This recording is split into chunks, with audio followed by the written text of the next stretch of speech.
G'day guys, Pete Moriarty here, and in this video I'm going to be covering the differences between Zoom and Google Meet and why you might consider Google Meet over Zoom. Now, Zoom has exploded in popularity over the last couple of months, gone pretty damn crazy, like 20 or 30x the number of active users that they've had on their platform. And that's because it's really easy to use, really popular, and with everyone moving to remote work due to the current situation that we're in at the time of recording this video, Zoom has been the easy winner for everyone to jump straight onto. Now, that hasn't come without its challenges as well. We've had all kinds of issues pop up, from security concerns, performance issues. We've got lots of customers who've come to us and said, hey, well, Zoom's actually pretty expensive when you look at the licensing for all of your team. And they've been asking us, well, what is your recommendation? Now, of course, we're pretty damn biased, right? We are living and breathing the Google world. We're doing, pretty much Google everything in our business. And yes, we primarily use Google Meet over Zoom internally inside our business. In the past, there's been a couple of very specific scenarios where we would use Zoom, but with the latest updates that have come out for Google Meet and a few little cool plugins as well, it means that it's unlikely for us to ever be reaching for Zoom again, and that's pretty cool news. Now, we're going to be sharing in this video what is the kind of comparison between the two, what are my thoughts, and I'd love to know from you. What are your thoughts? Where have maybe you tried to do something in Hangouts, but you haven't been able to do it in Zoom? Drop a comment down below, and we'll check that out. And I want you to very quickly, if you don't mind, say a warm welcome to the team who are helping me out today. G'day, Team Genius. How you doing, guys? Everyone doing well? Yes, hi. Thanks, hi. Thank you for helping out. So let's first jump straight into where Meet is really great. I'm going to kind of go through feature by feature. Actually, we're going to talk about the two different platforms here. So the first one is sharing and getting access to meetings. And Zoom made it really, really easy for people to jump into a meeting by just sharing the URL to that meeting, right? So it had a code on the end of the URL. You jump into that and then bang, you're immediately in a meeting. And that works for anyone inside or outside your company because that URL just prompts you to download Zoom. And then once you've downloaded Zoom, then bang, you're in. Now that came with the downside of just about anyone being able to jump into meetings by guessing codes, and this whole phenomenon of Zoom bombing started happening. And so we had, horrible stories of primary school classes having people jumping on and showing porn or hate speech or whatever on the screen and screen sharing and disrupting the class. That's obviously a massive problem. But the URL sharing of meetings is something that Zoom did right that Google didn't have at the time. Now, at the time, Google had what they called Google Hangouts, which was the old version of Google's meetings. And that honestly is still kind of a little bit of a ghost that follows Google behind in their meeting space, because everyone remembers how bad Hangouts was. The video compression wasn't great, the quality wasn't great, it was clunky, you had this kind of dialing system, and it really just didn't work all that well. And so switching over to Google Meet, Google rewrote it so it was much faster. They created a welcome screen for before you actually jump into a meet, which made it run a lot smoother. And then thirdly, you can actually share via URL. So you may not know that, but if you have not used Google Meet lately, you can head along to meet.google.com and you actually get the URL-based sharing in a meeting. But there's one key difference. When you share that URL with someone, they don't have to do any downloads, which is really useful. So there's no downloads required.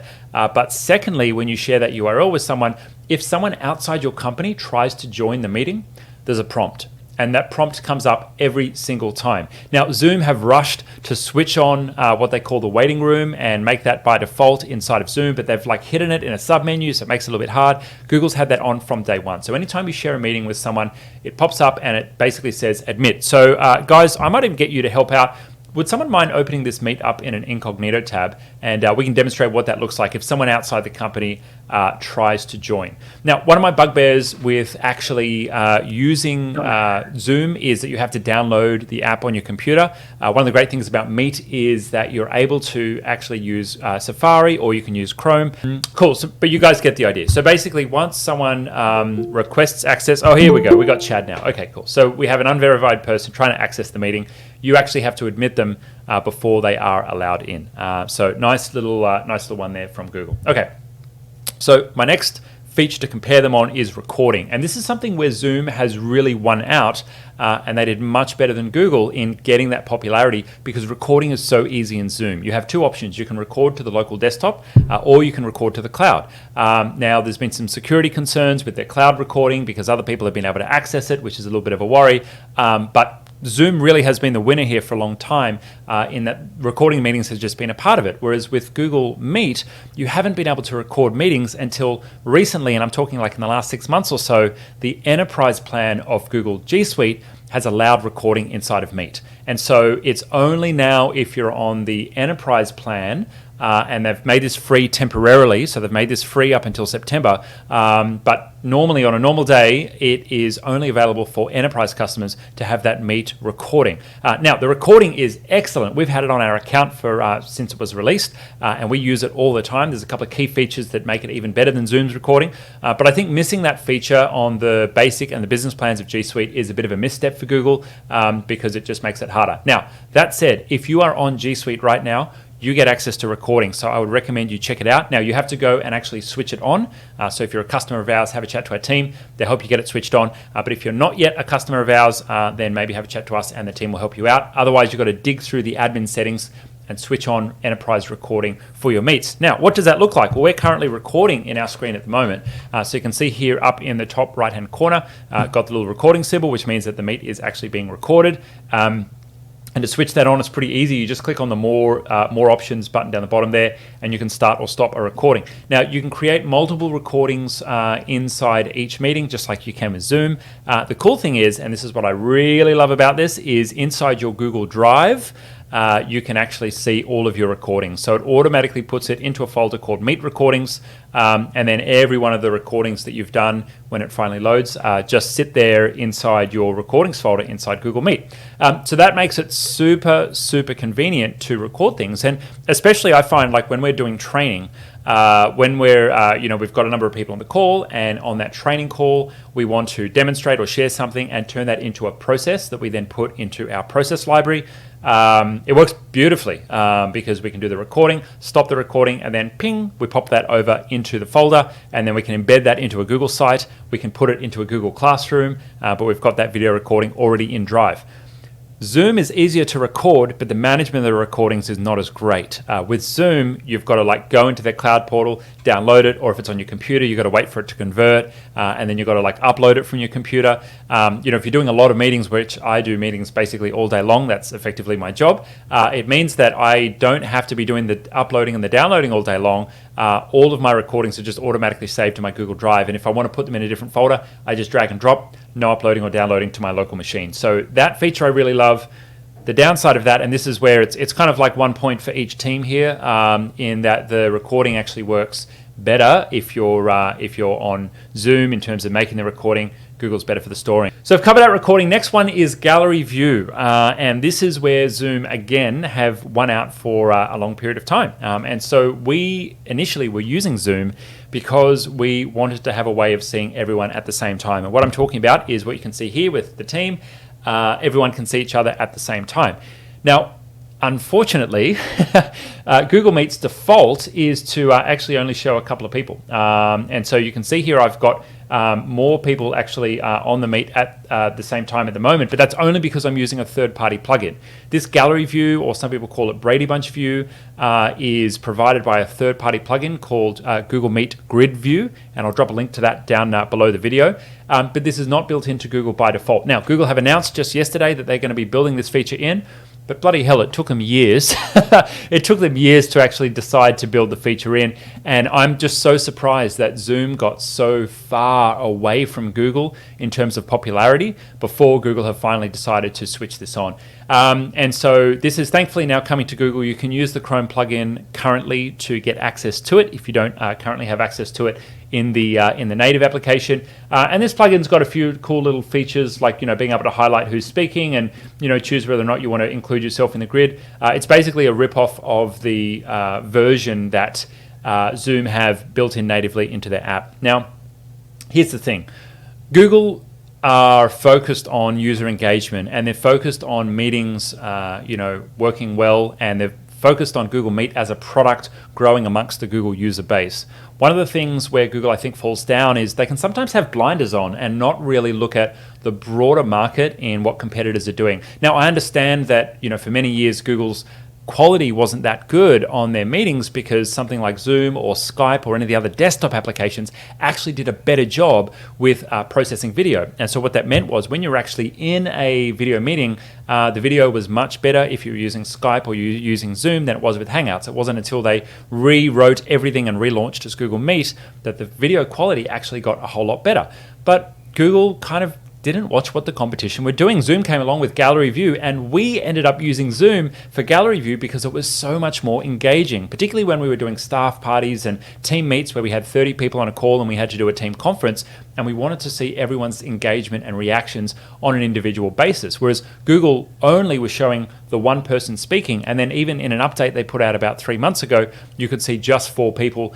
It still wasn't good enough. So small things like that I think Google really could have done a better job of. I'm obviously very thankful and hopeful now that Google have said they're going to create that grid view for everyone. But unfortunately, that's one of the reasons why Zoom has really taken off and left Google a little bit in the dust. That is on its way, thankfully, but Google certainly have some catching up to do, particularly with Zoom being so damn popular right now.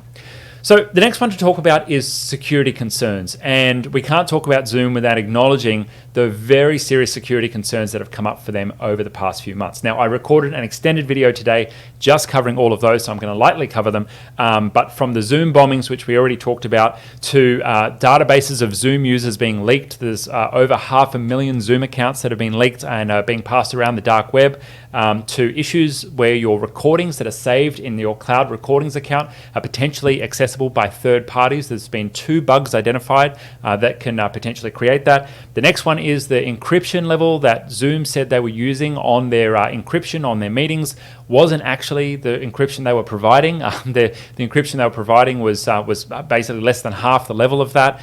All of those concerns kind of mount up to a company who is obviously going through tremendous growth, but could potentially be cause for concern for us actually being able to trust the security of Zoom. Now, I can't say anything about how secure their systems are right now because I don't know and I don't work there. But what I do know is that a company like Google, who has literally tens of thousands of employees working in the security and the uptime and just the overall robustness of their cloud platforms, I would just trust Google any day of the week over someone like Zoom with the security of our business. Now, that's not to go and say that Zoom is insecure or that it's a risk.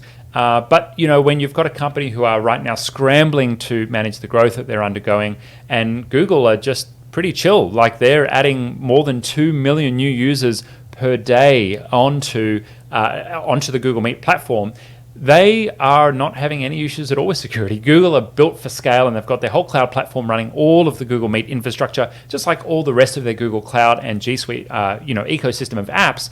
What that means is that you can really trust those guys to know how to actually scale things and scale them safely. So I trust Google much more in that area. There's lots of reasons to trust Google in security in general. This is one of the best ones. A very small example that I want to highlight for you, because when we talk about security, it can get kind of a little bit fluffy, right? With Google, when you're doing a Meet recording, it's automatically going to put that recording into your Google Drive. And I showed you earlier my Google Drive, which has all of the Meet recordings stored in there.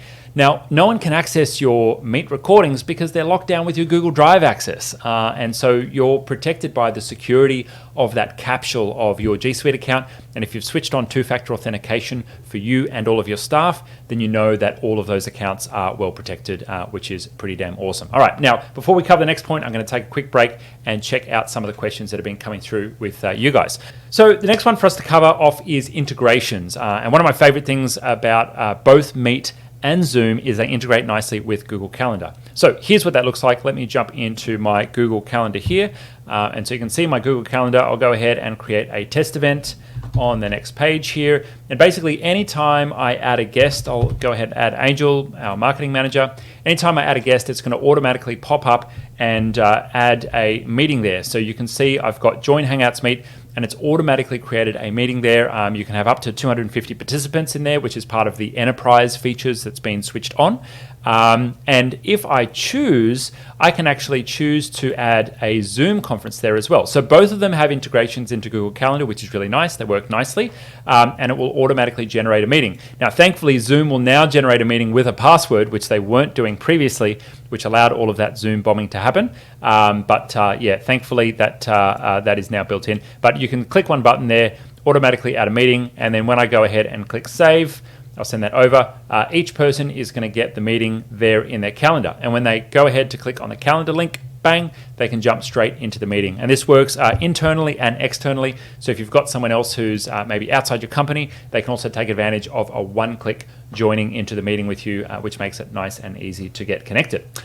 So our next note is other integrations and external integrations and how do the two compare. Now both Meet and Zoom support connecting to external applications, things like meeting scheduling, things like chat applications, although Zoom doesn't connect to chat very well. One of the things that I really love about Google Meet is its integration with Hangouts Chat. And so if you're already in the G Suite ecosystem, you're kind of nuts not to use Meet because all of the integrations talk with all of the other Google apps. Now, I already showed you Calendar. I now want to show you my chat as well. So if I go ahead and open up my chat here with Angel, this is an instant message. We may be chatting back and forward, having a lovely old conversation here. And what tends to happen in instant messaging is you might go back and forward a couple of times there, but you may decide, hey, you know what, it might be easier for us to jump on a meeting. And rather than having to load up Zoom, create a new Meet request, bang, and go through all the the different options there, I can just click one button there. If you didn't see it, I just click the Meet button down the bottom here, and I can click that, and then I'll jump straight into a Meet with Angel there, which is really cool. So that's my absolute favorite feature of the integration. Some of the other things you can do, to like inside Hangouts Chat, you can ask the Google Assistant to schedule a meeting with everyone, and everyone in that room, it'll check their calendars and schedule meetings. If you haven't already tried out Google Chat, great alternative to Slack. Slack has some nasty kind of things that can happen, like having your data be locked down unless you pay for a plan with them. And so we really love using Google Hangouts Chat, and it ties in with Meet really nicely there. So it's best that I cover off some of the ways that Google are missing features that Zoom has. And there's a couple here that, Google just hasn't caught up to yet. And I don't even know if they're going to go and build them out. Google have committed to building out some features like gallery view to bring themselves up to par with some of the features that are available for everyone inside of Zoom. But there are some that I'm just not sure are going to be included. So one of those is live streaming. There's no current way to live stream from a Google Meet into Facebook or into YouTube Live. And frankly, I'm a bit surprised that Google don't at least have the option to stream into YouTube Live. Now, they do have a streaming feature inside of Meet, and that streaming feature allows you to create a stream that up to 100,000 people can join. There's no extra cost. It's just all based on the Google infrastructure, and that allows you to stream your meeting. You can have up to however many people you want on the actual meeting, but then create a live stream on the back end of that, and then have other people join into the live stream just with a URL. But it's not quite as versatile as the streaming options or webinar options that you have inside of Zoom. Inside of Zoom, you can have a webinar and have people do pre-registrations. If you pay for the webinar add-on, you can have things like people raising their hands for non-verbal gestures. These are all features that are not currently available in Meet. Now, there are some hacks and some workarounds to make them work, and there's even some plugins that allow you to get some of those features as well. But unfortunately, they are not currently in Meet, and they're not in there natively. And so some of the features like the grid view, everyone has to have the plugin installed on their machine for that to actually work, for them to see that. So what that means is that you just installing it on your end doesn't mean that everyone else is going to. Now, I've got to say, on Saturday night when I'm holding games night with my friends, I still happen to use Zoom because I know that gallery view is there for everyone, and I don't have to hit up my friends to use Hangouts because Pete's the Google guy, and then have them have to, add that plug-in to their machine just so they can get the cool gallery views. So there's still some areas where Google have a bit of catching up to do. Streaming is one of them. The next one that I have on the list here is being able to change your background or blur your background. Those we will see if Google decides to implement them inside of Meet. They're the ones that people are really asking for, but there's no public confirmation yet that those features will be added. The final one that I want to cover off is Breakout Rooms. And unfortunately, Breakout Rooms are just not available inside of Meet. I have no idea whether or not they're going to include anything like that, but they're a great feature of Zoom. If you're running a large team, and we've got over 35 staff in our company, we often run team get-togethers where we might have a conference and we might go through an activity, but then we want to break the team out into smaller groups to actually have some discussion or share some personal anecdotes with a smaller team rather than doing an activity with the whole company. And the Breakout Rooms feature is really, really handy for that. No idea whether or not that's going to come to Google Meet. So I will say that Google Meet is still great for using, for webinars and for presenting. There's a really great feature of Google Slides, which is the Q&A feature. So I'll show that off quickly to you guys. I've got here a slide deck inside of Google Slides. And when I present and I want to make it a bit more like a webinar, I can actually use the presenter view. So if I create my presentation and create the presenter view, I can go to Audience Tools and start a Q&A.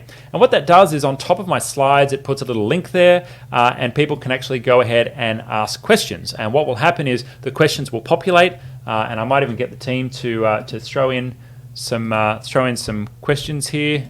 Let's drop a link over to my team. If you guys want to put in some dummy questions, that would be awesome. So you'll see the questions will start populating here and arrive on my screen. And what that is great for is for your Q&A. So let's say you've got a live audience, you've got a bunch of people who are in the crowd, you're up on stage maybe, and if you're up on stage, then you want to be able to field questions from different people. And when you're fielding questions, you can then have people basically give them and vote democratically for the question that they want to have answered. So I'm going to pop back to my screen here. We don't have any questions yet. Okay, maybe the team haven't sent them over yet, guys. But that's all right. Maybe they don't have access. You get the idea. The Q&A section pops up there. So that's covered it off. If you have any questions that you don't think I've answered, or if there's any features in Zoom that you're looking to do in Meet, go ahead and pop your comment or your question below. I'd be very happy to answer them after the live of this video. Now, if you're interested in potentially switching to G Suite, if right now you're paying for Zoom and you're looking for ways to cut costs in your business or evaluate your video conferencing software, then it's a good time to have a chat to our team. Head along to the chat link below, say hi to our team, and just kind of let us know where you're at right now. If you're already using G Suite, but you haven't yet switched on the enterprise features like recording inside of Google Meet, then our team can certainly help you make that happen. And if you have any other support needs for G Suite, or even just any kind of small business technology needs, we're on hand to help you out with that. But I want to say a massive, massive thank you to the team who've helped us out with the presentation today. Thanks, guys. Really appreciate your help. And for those that are watching, make sure you check out our playbook. Our remote work online playbook is an 8-week series that's being run private for our customers only. So there's a link to that below. Just click on the playbook. If you're interested in chatting to the team, let us know where you're at and if you're interested in taking part in that. But that course is taking you through an open book of everything that we do to run a remote team of 35 employees. We've got a multi-million-dollar business, massive team, and if you are interested in growing, scaling a remote team, if you're interested in hiring in the Philippines, if you're interested in how do I deal with this new reality of everybody working from home, we've been doing it for the past 5 years. And so we are sharing absolutely everything that we know about running a remote team and a completely remote company across multiple time zones, across multiple countries, and how we actually make all of that work. If you're interested in that, be sure to check out the link below. Okay, until next time, we'll see you soon. Cheers.